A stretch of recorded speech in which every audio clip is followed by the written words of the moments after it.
Bonjour, texte liturgique. Sixième semaine de Pâques, année liturgique à samedi 16 mai 2026. Première lecture, Actes 18, 23 à 28. Apollos démontrait par les Écritures que le Christ, c'est Jésus.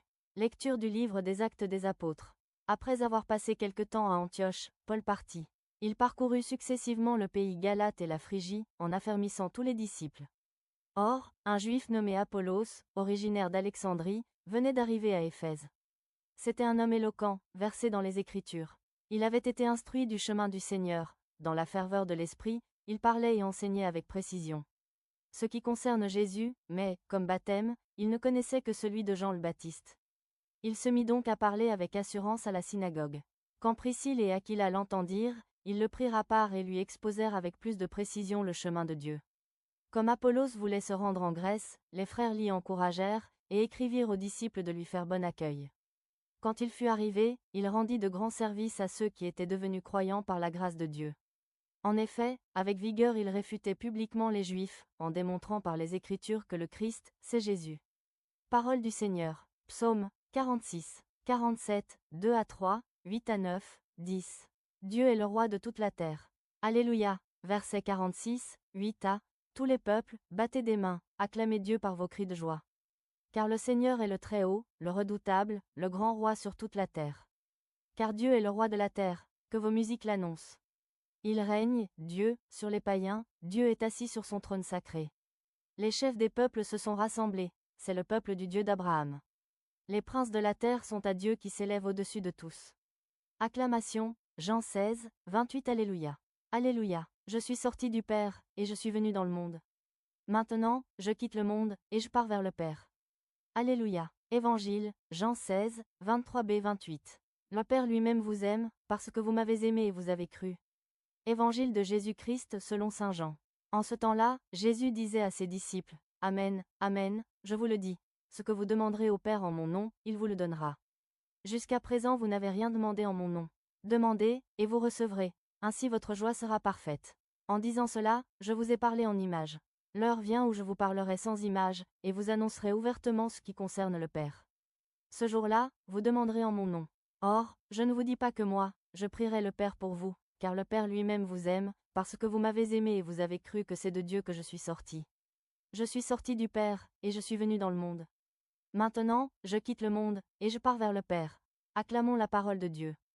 Méditation. Les textes que l'Église nous propose aujourd'hui, nous rappellent la nécessité d'une formation dans la vie chrétienne en vue d'un meilleur témoignage pour le Christ.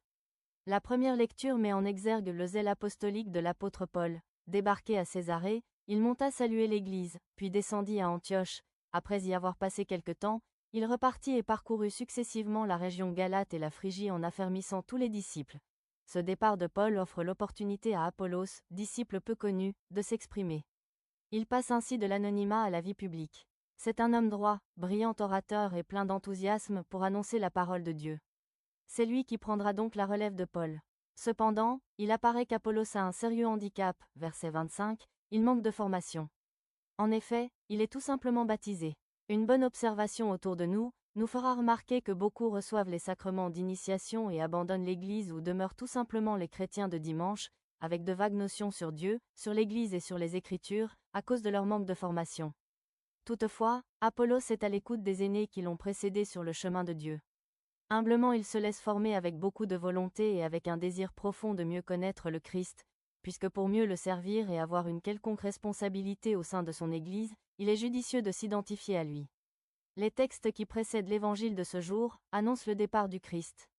Devant cette réalité, les disciples sont tristes, interloqués et même dans un complet désarroi. Voyant leur gêne, Jésus les rassure. Il leur signifie que ce départ n'est pas un abandon.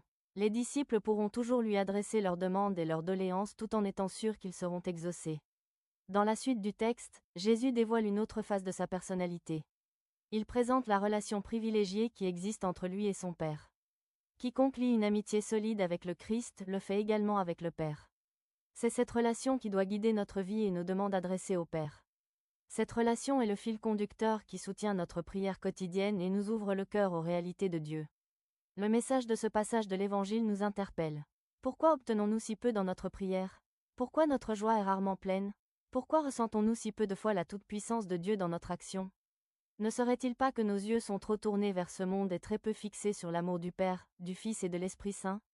Prière. Apprends-moi, Seigneur, à me savoir vraiment aimé par le Père, et qu'en retour je t'aime de tout mon cœur, de toute mon âme et de toutes mes forces.